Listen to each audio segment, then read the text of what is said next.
जय बोलो देवादिदेव खजरा श्री भगवान महावीर स्वामी की। अहिंसा परमो धर्म की। परम पूज आचार्य गुरुवर श्री विद्यासागर जी महाराज की।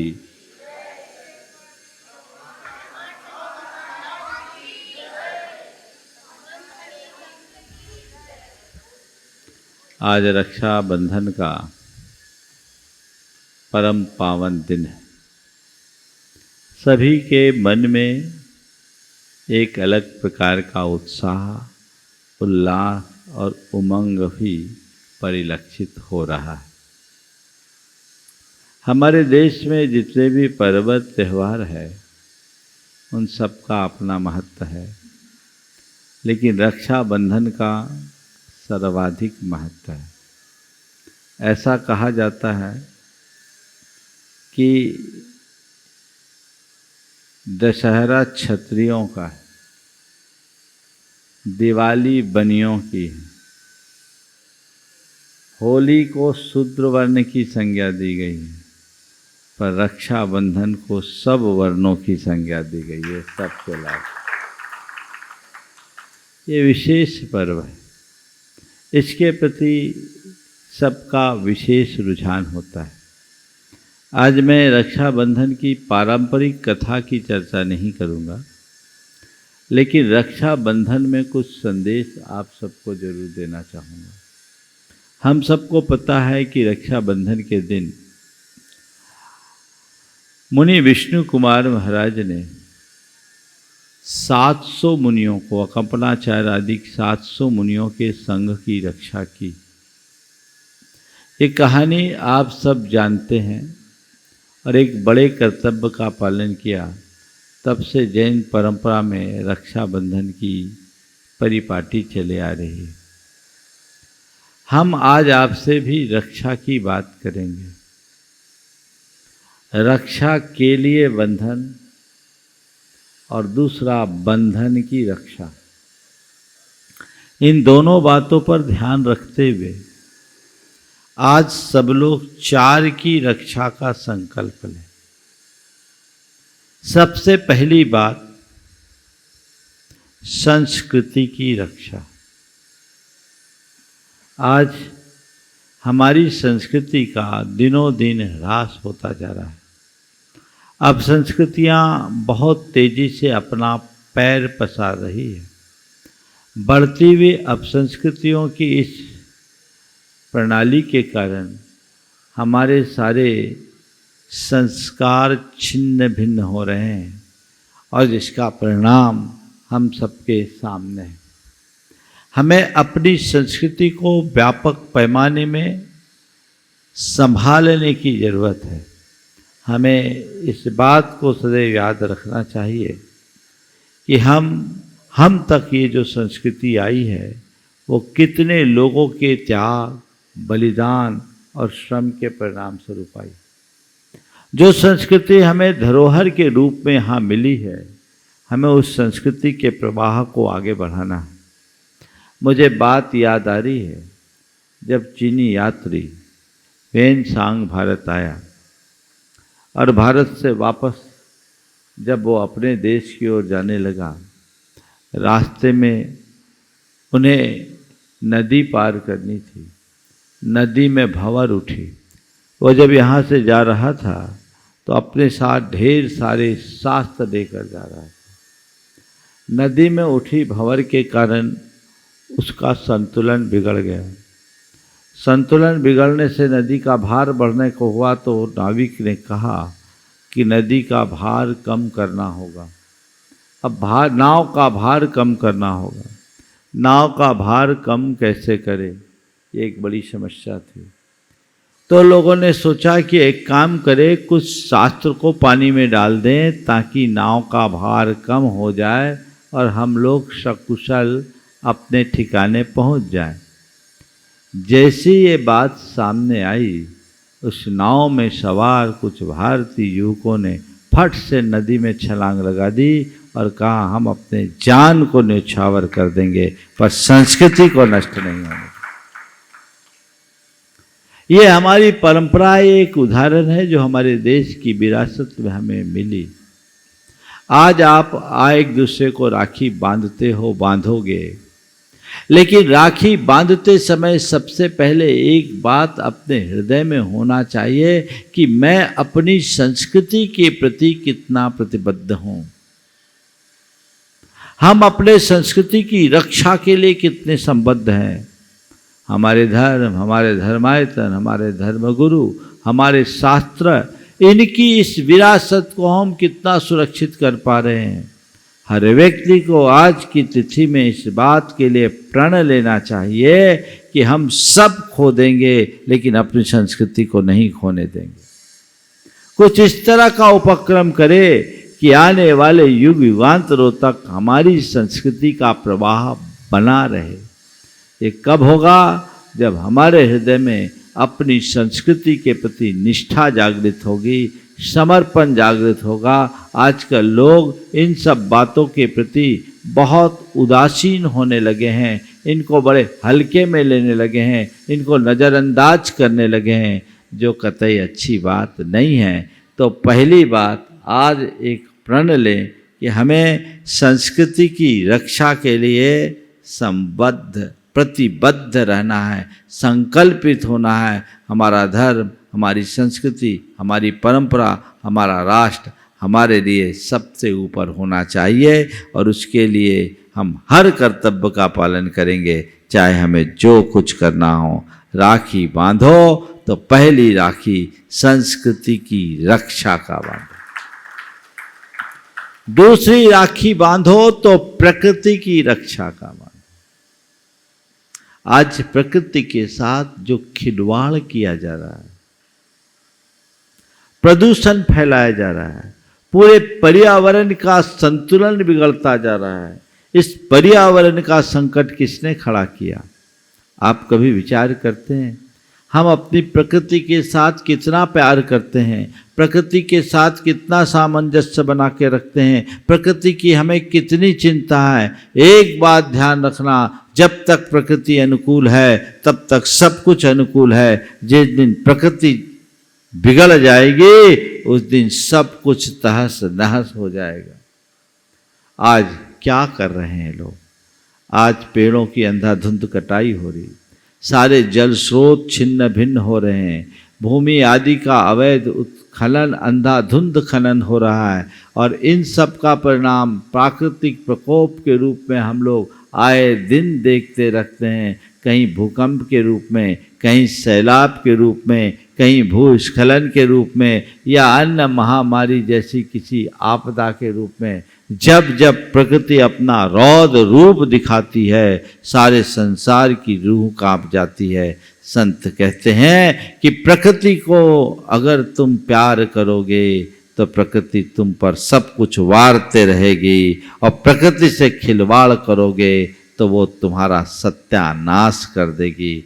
हमें प्रकृति के प्रति बहुत जागरूकता की जरूरत है और हर व्यक्ति को चाहिए कि प्रकृति के संरक्षण में अपना उत्कृष्टतम योगदान दे, जितना कर सके। अब आज तक देखिए आप लोग कितने तरीके से प्रदूषण कर रहे हैं, हर चीज़ों में प्रदूषण है। पॉलीथीन का अंधाधुंध प्रयोग भी आज बहुत बड़ी समस्या बन रहा है। लाखों टन कचरा प्रतिदिन समुद्र में जा रहा है। कह रहे हैं अगर यही स्थिति हुई तो बहुत सारी विस्तृतियाँ भयावह हो जाएगी और ओजोन की परत भी दिनों दिन गड़बड़ा रही है। हम सबके सामने नतीजा है, अगर ये सब कुछ हुआ तो विप्लवकारी दृश्य होगा। हर व्यक्ति को चाहिए कि ऐसा प्रण ले कि हम ऐसा कोई काम नहीं करेंगे जिससे प्रकृति के साथ खिलवाड़ हो। हम प्रकृति के संरक्षण में आगे बढ़ेंगे। हर व्यक्ति को इसके लिए संकल्पित होना चाहिए। तीसरी बात, संस्कारों की रक्षा। आज संस्कारों की घोर उपेक्षा हो रही। उपेक्षा क्या? धज्जियां उड़ रही है। धज्जियां क्या उड़ रही है? लोग होली जला रहे हैं। संस्कारों से अब किसी को कोई सरोकार ही नहीं बचा। संत कहते हैं हमारे संस्कार ही हमारी पहचान है और अगर हम उसको खो देंगे तो सब कुछ छिन्न भिन्न हो जाएगा। आज संकल्प लीजिए कि हम अपने संस्कारों की रक्षा करेंगे। कदाचित संस्कारों को बढ़ा ना पाए तो कोई बात नहीं, कम से कम गिरने नहीं देंगे, अपने संस्कारों को खंडित नहीं होने देंगे। किसी भी स्थिति में हम अपने संस्कारों को मेंटेन करके चलेंगे। क्या ये संकल्प नहीं लेना चाहिए? पर आजकल क्या है, हम अपने संस्कारों के प्रति कितने जवाबदेह हैं। बातें हम संस्कारों के संदर्भ में बड़ी बड़ी कर देते हैं, लेकिन खुद के जीवन में भी संस्कारों की उपेक्षा कर देते हैं। आगे बढ़ेगा क्या? हम कैसे आगे बढ़ेंगे? आजकल हर कोई के साथ ऐसी स्थिति होते जा रही है। एक दिन मैं संस्कारों की बात कर रहा था, तो संस्कारों की बात करते करते उसमें एक सभा में पत्रकार बैठा था, और जब मैंने कहा कि आजकल लोग संस्कारों की उपेक्षा कर रहे हैं, तो एक ने कहा, महाराज आजकल संस्कारों की मार्केट वैल्यू कहाँ है? संस्कारों के मार्केट वैल्यू कहाँ है? हमने कहा भैया मार्केट वैल्यू वेश्या की होती, माँ की नहीं होती। मार्केट वैल्यू क्या देखते हैं? तुम संस्कारों को समझो, उसकी मार्केट वैल्यू मत देखो। संस्कार है तब तुम्हारी वैल्यू है। संस्कार के अभाव में कुछ नहीं। आज के इस मल्टीमीडिया के युग में, एडवांस टेक्नोलॉजी के दौर में, अगर सबसे ज़्यादा ह्रास हुआ है तो वह संस्कारों का हुआ है, जिसके लक्षण तुम्हारी भाषा में, तुम्हारी बोली में, तुम्हारी भूषा में, तुम्हारे भोजन में, तुम्हारे पहनाव में, सब में दिख रहा है। तुम्हारे प्रत्येक व्यवहार में दिख रहा है। संस्कार की ज्योति जगाए। हर व्यक्ति के हृदय में धार्मिक सांस्कृतिक चेतना जगनी चाहिए, और उससे उस संस्कारों को पल्लवित और पुष्ट करने का संकल्प होना चाहिए। हर व्यक्ति ये तय करे कि हम वही करेंगे जो हमारे संस्कारों के अनुकूल है। हम ऐसा कुछ भी नहीं करेंगे जो हमारे संस्कारों के विरुद्ध हो। तो देखिए जीवन में कैसी उन्नति आती है और कैसा आनंद प्रकट होता है। लेकिन लोग आजकल इन सब बातों को बिल्कुल नज़रअंदाज करने लगे हैं। छोटी छोटी बातों में संस्कारों की उपेक्षा करने लगे हैं। पहले घर परिवार से संस्कार की शुरुआत होती थी, आज वहीं संस्कारों का अभाव है। धार्मिक चेतना तो लोगों के अंदर जगती नहीं, क्योंकि धर्म के संस्कार लोगों को दिए ही नहीं जाते। जब तक ऐसे संस्कार नहीं होंगे, जीवन आगे कैसे बढ़ेगा? एक संकल्प आज की तारीख में, तीसरी राखी संस्कारों की रक्षा की हो कि हम संस्कृति की रक्षा करेंगे, तो दूसरे नंबर पर प्रकृति की रक्षा करें, और तीसरे नंबर पर संस्कार की रक्षा के लिए संकल्पित है। और चौथी, जिस पर आज मैं सबसे ज़्यादा बात करना चाह रहा हूँ, वो है संबंधों की रक्षा। किसकी रक्षा? संबंधों की रक्षा। आज आप देखिए आपके संबंध कैसे हैं। पहले संबंधों में प्रगाढ़ता होती थी, और आजकल किसी के संबंध में कुछ नहीं। क्यों? ये हमारे सोच और चिंतन के परिवर्तन का परिणाम है। हमारे देश में प्रेम, परस्परता, बंधुत्व, आत्मीयता, अहिंसा और करुणा जैसे उदात्त जीवन मूल्यों को सर्वोच्च महत्व दिया गया। लेकिन आज इन सब का दिनों दिन अभाव होता जा रहा है। मूल्यहीनता के बढ़ते हुए इस दौर में सबसे ज़्यादा प्रभावित हमारे संबंध हुए। पहले लोग किसी भी तरीके से संबंधों को निभाते थे, संबंधों को बनाते थे। हमारे संबंधों का आधार हमारे आत्मीयता होती थी। स्नेह और आत्मीयता के बंधन में लोग बनते थे। आज जितने भी संबंध हैं, वे संबंध में प्रेम, आत्मीयता का भाव दिखता है। आवश्यकता और उपयोगिता ज़्यादा दिखाई पड़ती है। जब तक तुम्हें आवश्यकता प्रतीत होती है, जब तक तुम्हें उपयोगिता दिखाई पड़ती है, तुम अपने संबंधों में मधुरता बनाए रखते हो। और जिस दिन आवश्यकता और उपयोगिता खत्म हो जाती, उसे आप यूं ही छिन्न भिन्न कर देते हैं। संत कहते हैं, आवश्यकता और उपयोगिता के आधार पर चीज़ों को लिया दिया जा सकता है, पर व्यक्ति को नहीं, क्योंकि व्यक्ति और वस्तु में बड़ा अंतर है। व्यक्ति चेतन है, वस्तु जड़ है। जड़ को आप किसी तरह से यूज करो चलेगा, लेकिन व्यक्ति के साथ, चेतन के साथ इस तरह का काम करोगे तो वह तुम्हारी चेतना को जड़ता क्रांत कर देगा। हमें उसकी तरफ बहुत गंभीरता से विचार करने की ज़रूरत है कि हम अपने संबंधों को किस तरीके से निभा रहे हैं। हम देखें, हमारे जो लोग हैं, संबंध जिनसे हैं, किनसे होते हैं हमारे संबंध? सबसे पहला संबंध माता पिता से, दूसरा संबंध भाई बंधुओं से, तीसरा संबंध पति पत्नी और पुत्र संतान का। ये तुम्हारे संसार के संबंध हैं। फिर रिश्ते नातेदार और उसके बाद परिजन और पड़ोसी, इनसे तुम्हारे संबंध होते हैं। पर ये देखना है कि आज मेरे संबंध कैसे हैं। मैं जिनके साथ मेरे संबंध हैं, एक रक्त संबंध है, दूसरा स्नेह संबंध है। रक्त संबंध में हमारा कोई चुनाव नहीं होता, जिससे ब्लड रिलेशन मिल जाता है उसके साथ प्रकृति हमारा संबंध बना देती है। चाहे सामने वाला अच्छा हो तो और बुरा हो तो संबंध है, जो नियति की परिणति के साथ बंधता है। जो माँ बाप है वो माँ बाप प्रकृति ने तुम्हें दिए हैं, उसमें तुम्हारी पसंद नहीं। और जो माँ बाप है तो माँ बाप के साथ भाई बंधु भी हैं, वो भी तुम्हारे रक्त संबंध से हैं। इसमें तुम्हारा अपना चुनाव नहीं, ये प्रकृति का एक संयोग है जो तुम्हें उपहार के रूप में मिला है। तो वो तुम्हारा संबंध है, वो रक्त संबंध। रक्त संबंध में कोई चुनाव नहीं। और दूसरा है स्नेह संबंध, जिनसे लोग मिलजुल करके आपसी संपर्क और व्यवहार से प्रगाढ़ता बढ़ने के बाद संबंध बनाते हैं। उसमें तुम्हारा अपना निजी चुनाव होता है, उसी चुनाव के अनुरूप व्यक्ति के साथ झुकाव भी होता है, लगाव अलगाव सब कुछ उनके साथ बनता है। लेकिन हमें देखना है कि हमारे संबंध कैसे हैं। जिनसे मेरा रक्त संबंध है और जिनसे मेरा स्नेह संबंध है, उस संबंध के स्तर में क्या है? क्या मेरे संबंधों में मधुरता है? संबंधों में प्रगाढ़ता है? संबंधों में मिठास है?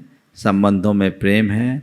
अथवा हमारे संबंधों में कटुता है, हमारे संबंधों में खटास है, हमारे संबंधों में द्वेष है, हमारे संबंधों में अनबन है? क्या है ये हमें देखना है।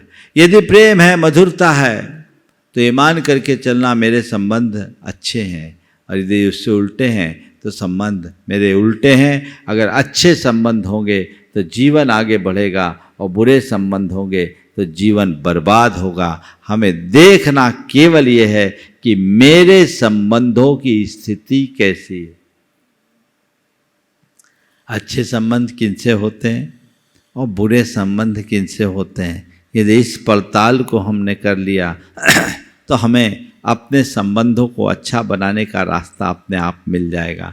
आपके संबंध जिनसे भी हो, चाहे वो रक्त संबंध वाले लोग हों या स्नेह संबंध वाले लोग हों, आप बताइए आपके जिनसे अच्छे संबंध होते हैं उनके प्रति आपका कैसा दृष्टिकोण होता है, या अच्छे संबंध बनाने के लिए आप अपना दृष्टिकोण कैसा रखते हो? कैसे रखते हो?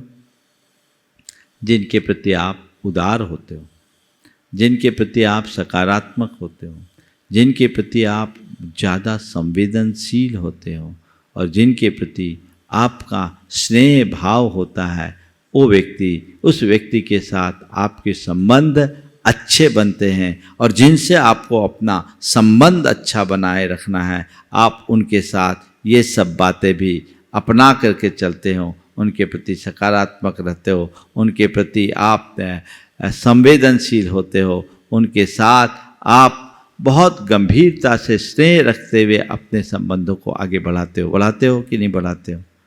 तो बस मैं ये कहना चाहूँगा कि अपने संबंध को बढ़ाए रखने के लिए हमें इन बातों का ध्यान रखना है। 4 बातें अपने संबंधों को पक्का करने के लिए मैं आप सबसे कहना चाहूँगा।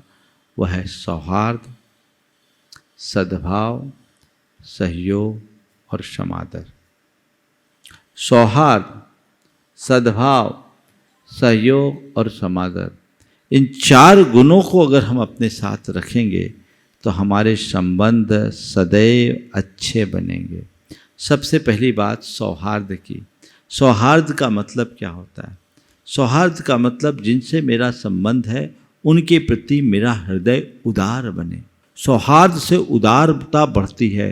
वो उदारता हमारे संबंधों को मिठास लाती है। हम सामने वाले के प्रति ज़्यादा सकारात्मक होते हैं। हमारा उसके प्रति दृष्टिकोण अलग हो जाता है। कुछ भी हो जाए तो छोटी मोटी गलतियों को नज़रअंदाज करने की क्षमता भी अपने भीतर विकसित कर लेते हैं। जिनके प्रति हमारे मन में सौहार्द होता है उनके प्रति हमारा दृष्टिकोण अलग होता है। हम हमेशा उसको अपने गले से लगाने के लिए तत्पर हो जाते हैं, और जिनके प्रति सौहार्द का अभाव होता है उनके प्रति हमारा दृष्टिकोण बदल जाता है। आप देखिए, मन में यदि गांठ है, मन में यदि द्वेष है, मन में यदि वैर है, मन में यदि और किसी प्रकार का घृणा नफरत का भाव है, तो समझ लेना हमारे मन में सामने वाले के प्रति सौहार्द का अभाव है। और जिसके प्रति सौहार्द होगा उसके प्रति प्रेम अपने आप बनेगा, और जहाँ प्रेम होगा वहाँ प्रगाढ़ता अपने आप आएगी। जिसके प्रति सौहार्द होता है उसकी बुराई में भी हमें अच्छाई दिखती है, और जिसके प्रति विद्वेष होता है उसकी अच्छाई में भी बुराई दिखने लगती है। हमें चाहिए कि सौहार्दपूर्ण संबंध बनाए, तो जब भी मिले गर्म जोशी से मिले, एक भी मिले एक दूसरे का चेहरा खिले, ये सौहार्द का लक्षण है। और किसी को देखने से तुम्हारा मुंह बन जाए तो समझ लेना मामला गड़बड़ है। क्या है सौहार्द? दूसरा है सद्भाव। सद्भाव का मतलब एक दूसरे के गुणों को सहना, एक दूसरे के गुणों की प्रशंसा करने का भाव, और एक दूसरे के भले का भाव रखना, एक दूसरे को आगे बढ़ाने का भाव रखना, ये सद्भाव कहलाता है। एक दूसरे से जलना, एक दूसरे से कुड़ना, एक दूसरे से ईर्ष्या करना, एक दूसरे को नीचा दिखाना, ये सब असद्भाव है, ये दुर्भाव है जो हमारे जीवन को नीचे गिराने वाले हैं। हमें सद्भाव का विकास करना है। किसका किसके प्रति कितना सद्भाव है? साथ रहते हैं पर भाव कैसा है समझ में नहीं आता। लोग एक दूसरे के साथ रहते हैं पर पता है कैसे साथ निभाते आप ही जाने। ये असद्भाव की भावना हमारे मन को विकृत करती है, कलंकित करती है। रक्षाबंधन के दिन ये तय कर लीजिए कि मेरे जिनसे संबंध है मैं उनके प्रति सद्भाव रखूँगा।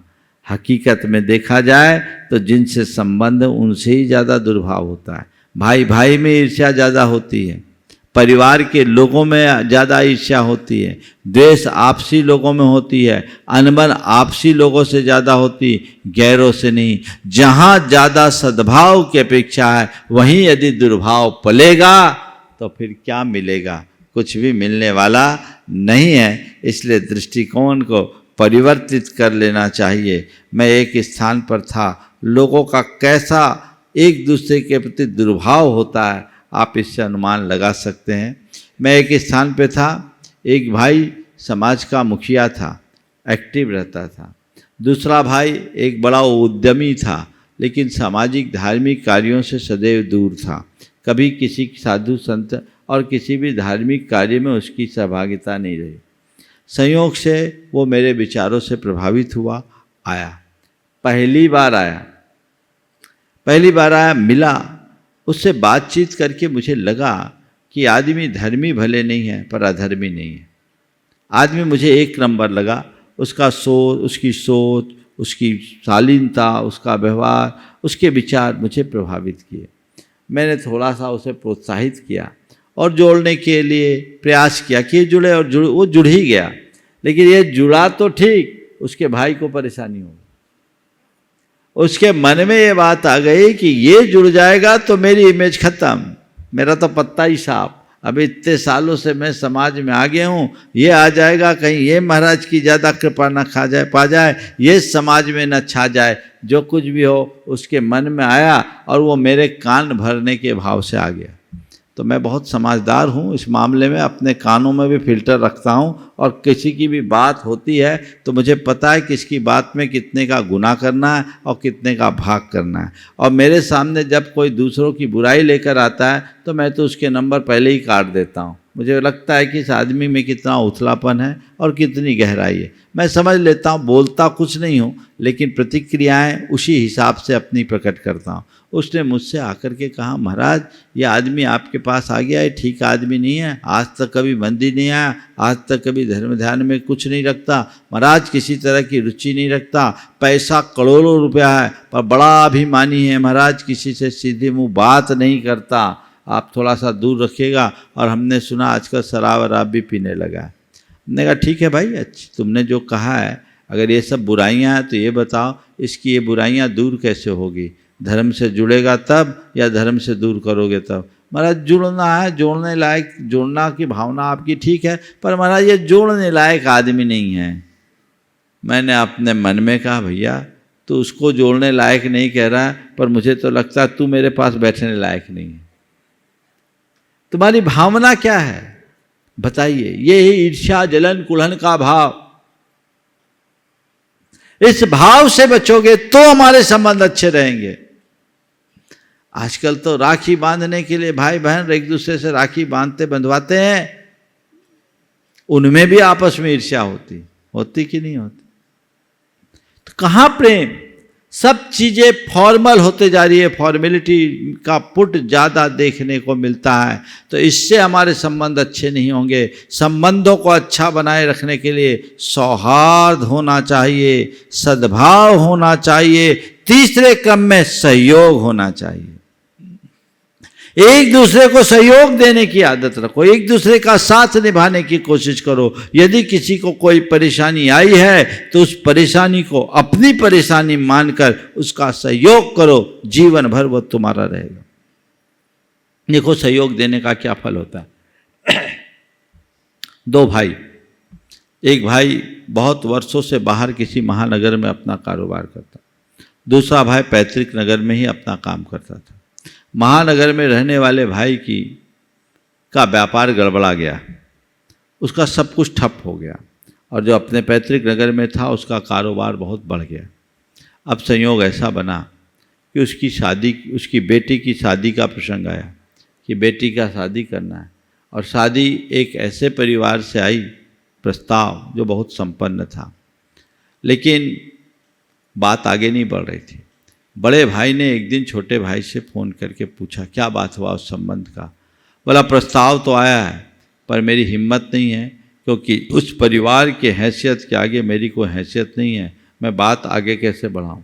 बड़े भाई ने कहा देख तेरी बेटी अकेले तेरी बेटी नहीं, वो मेरी बेटी है, अगर उस परिवार से संबंध होगा तो चिंता मत कर, मैं आता हूँ, तो चिंता मत कर, मैं आता हूँ। बिना कुछ कहे वो गया और अपने भाई को लेकर सामने वालों से मिल करके संबंध पक्का किया। संबंध पक्का करने के बाद जी खोल करके पैसा लगाया। जब भाई पैसा लगाने लगा तो एक बारगी उसकी धर्मपत्नी को भी लगा कि ऐसे सब लुटा दोगे तो क्या होगा, तो उसने अपनी पत्नी से कहा लुटाओ ना भी लुटाएं तो एक दिन तो सब छूट जाना है, अगर लगा देंगे तो क्या होगा, ये बताओ। हमारा काम है, हमें करना है, और भाई की बेटी हमारी तो कोई बेटी भी नहीं है, यही समझ लो हमारी एक बेटी है और ये हमें करना है। वो अपने पति के विचारों से प्रभावित थी, उसने सहयोग किया और बढ़ चढ़ कर के शादी का ऐसा कार्यक्रम किया कि जिसकी कोई कल्पना भी नहीं कर सकता। आज वो एक अच्छे घर की बहू बनी है, बहुत सुखी। जिस संदर्भ में मैं बात सुनाना चाह रहा हूँ, संयोग से उस विवाह के कोई 6 महीने बाद बड़े भाई की पत्नी को कुछ कॉम्प्लिकेशंस आए, कुछ बीमारी आई, और उस बीमारी के इलाज के लिए उसे उसी महानगर में जाना पड़ा। मैं स्थान का नाम नहीं ले रहा हूँ। वहाँ पर करीब करीब 40 दिन उनको रहना पड़ा, और 40 दिन में उनकी देवरानी ने जो सेवा की, 40 दिनों में देवरानी ने जो सेवा की उससे अभिभूत हो गई। और आने के बाद मुझसे कहा महाराज आप प्रवचन में जो कहते हैं हमने उसका अनुभव किया, पहली बार देखा है, प्रेम क्या होता है और सहयोग का परिणाम क्या होता है। हमारे साथ जो व्यवस्थाएं रही करोड़ों खर्च करने पर भी नहीं होता। हम पैसा लगा के नर्स को खड़ा कर सकते हैं, हम पैसा लगा करके मालिश करने वाले को खड़ा कर सकते हैं, लेकिन जो स्नेह, सद्भाव और प्रेम मिला, मैं उससे अभिभूत हूँ। महाराज जी, मेरी आंखें खुल गई। एक बार की मुझे लगता था कि मेरे पति कुछ गलत कर रहे हैं, लेकिन अब लगा कि पैसे का सच्चा उपयोग यही है। और ये बंधुत्व की भावना, सहयोग की भावना हर किसी के मन में होना ही चाहिए। और चौथा, समादर, एक दूसरे का आदर भाव, एक दूसरे के प्रति आदर का भाव रखेंगे तो संबंधों की रक्षा होगी। अनादर करेंगे तो संबंध टूट जाएंगे। तो हमें अपने संबंधों की रक्षा करने की बात सोचनी है। आचार की रक्षा की बात मैंने आपसे की, संस्कृति की रक्षा, प्रकृति की रक्षा, संस्कारों की रक्षा और संबंधों की रक्षा। ये रक्षा यदि होगी तो हमारे जीवन की उन्नति होगी। समय आप सबका हो गया, मैं यहीं पर विराम ले रहा हूँ। बोलिए परम पूज्य आचार्य गुरुवर श्री विद्यासागर जी।